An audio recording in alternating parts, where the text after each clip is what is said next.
Ja imam jedan poklon da ponesete gospodinu ministru Jokoviću. Evo stalice maline, evo imamo i krompir, jemenski, imamo i luk, Katniću luk. imamo asfalt i fabuena koji se pomoć poljoprivredniku. To je. Da, jasno će to sve da mu ponesete, pa da kažete gospodinu Jokoviću da pređe malo na poljoprivrednu proizvodnju, da se mane prodaje sportske opreme raznim lokalnim upravama, između ostalih i ova.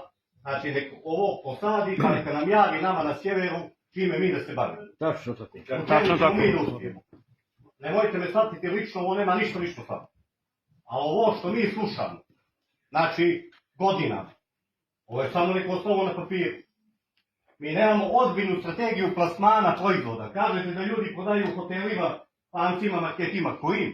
Pa nije ovo Monte Carlo da ima milion hotela. Nama treba ozbiljna strategija plasmana proizvoda. Nama treba otkupni centar. Pa ćemo mi od naših para kupiti što nama treba, a ne da nam vi pomažete i nam dajete. Pa možete, jedno ne možete 3 mjeseca.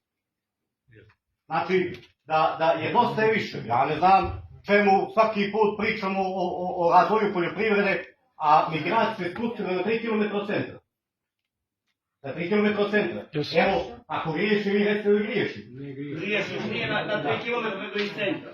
Znači, svake godine su desetine miliona evra, stotine miliona evra za poljoprivredu, a mi od toga nemamo ništa. Evo, mi malinari, koji ćemo u 12 sati imati protest na ribarevinama, jednostavno smo na rubu propasti. 100 hektara maline u koje je ulagalo Ministarstvo poljoprivrede, odnosno građani Crne Gore, i ulagale razni evropski fondovi.